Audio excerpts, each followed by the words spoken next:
guys. Alright, so I tried to record the what's in my purse, but something went wrong with it. So I'm going to charge the batteries in my flip, and then I'll do it. But anyway, so I just wanted to talk to you guys quickly about kind of what's going on. I'm also asking you guys to do a, what would you guys like to see? I do have a couple of cooking ones that I'm going to put up. But they're on reserve for those days that I'm not doing anything. Sorry, I'm having a really bad cramp right now. Okay, sorry. Okay.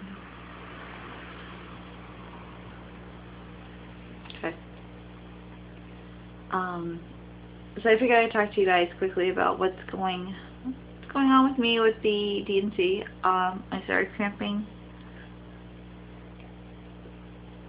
I had a little bit of cramping, not really major cramping, on Friday, Saturday, and Sunday. Started a little bit more yesterday, and then today it's been really bad. But then I've had a lot of bleeding and clotting and everything, which I knew was going to happen. I was very prepared for it, so it didn't catch me off guard like the last time where it was like, ooh. Because actually last time I was at work and I actually kind of had to, I think, did I call my husband? I think I did, and I told him I need more pads. I think, no, I did. I had enough pads. So I just wanted to quickly come on here and talk to you guys about kind of what's going on. We are at a point now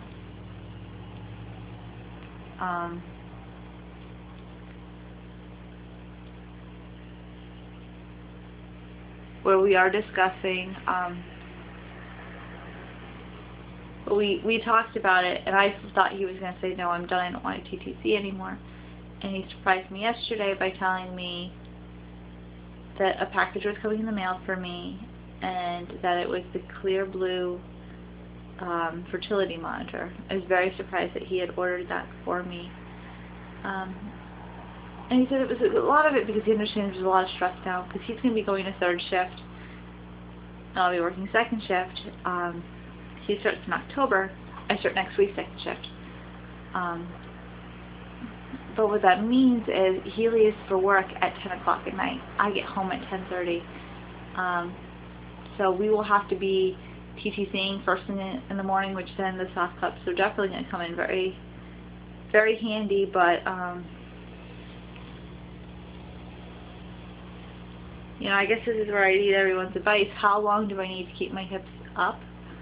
Because I always just normally, yes, at the risk of getting a urinary tract infection, I just keep my hips up the whole night. I sleep like that, and we put in a soft cup just in case, but that's what I do. So I kind of need some people. I don't know how long I should, because we've never TTC'd in the morning. Very honest with everybody, we've never done it in the morning. Well, not sure we've done it in the morning, but we've never been TTCing, so it was kind of like a whatever. Yeah, so just that. And then I'm going to look into more of what the tests that they performed on me, because the fact is I've been getting some emails from some people and messages asking about what did they test for and things like that. And actually one of them I got, it was, I'm not going to share her name because she sent a private message to me, which means she wanted it private. But she suffered 2 consecutive miscarriages, and she was told that they were normal. So I asked my friend Jenny, and she said a lot of times doctors will say that it's normal because it can be normal, but she said it's normally not normal. Like in my case of having 3, she's like, yeah, 3 are definitely, it's like a 1% chance that it's going to even happen a third time, for it to be consecutive.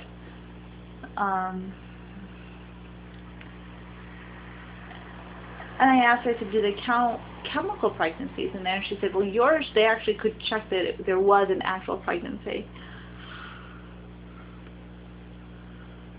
because my doctor said you've had 4, and I'm like, 3. She's like, 4. I'm like, 3.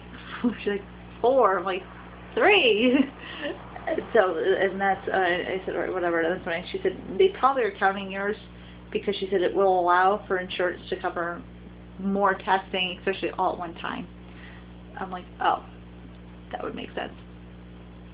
But when I was talking with Jenny, she wanted me to pass along, if you do not feel comfortable, or you don't feel that your doctor's listening to you, then it is time to find a new doctor. If you're expressing to him, I'm not comfortable with this idea of if I get pregnant again, hope and pray. Like she said, make sure your doctor listens to you. I have a great relationship with my doctor. You know, I am a little upset that maybe we should have checked my progesterone earlier, or she should just automatically put me on it, but I understand that I tested okay and that you should rise, and maybe I didn't rise the way I should have, but we'll never know, because like she said, they test my progesterone now. She's like, it's not gonna, you know, the D&C was 5 days ago. She's like, even your HTC level is coming down, which I can tell. Good news, my headaches are gone in the morning.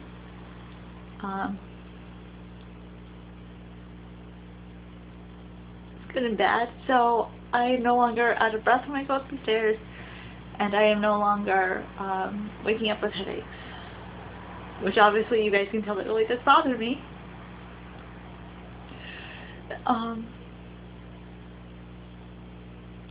But yes, I'm going to try to figure out exactly what they tested on me, so that way I can report back to you guys and kind of keep you guys informed. So those of you that, you know, the biggest testing she suggested is if you've had 2 consecutive, was definitely to ask to do the cycle day 3 and cycle day 21, the FSH one on cycle day 3, and then the progesterone on day cycle day 21. She said that will give you an idea of if you're normal. So it's okay. But yeah, if you feel like your doctor's not listening to you, find a new doctor. So yeah, I'll charge my batteries now, so tomorrow I can do a what's in my purse. Guys kind of give me some other ideas, because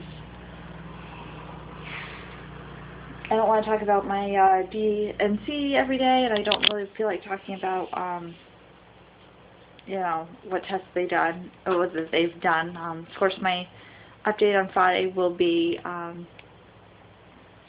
my appointment went. So, well, how my levels stand, and then of course next Monday on the 20th will be the, hey, guess what? So, I will talk to you guys later, and have a good evening. Bye.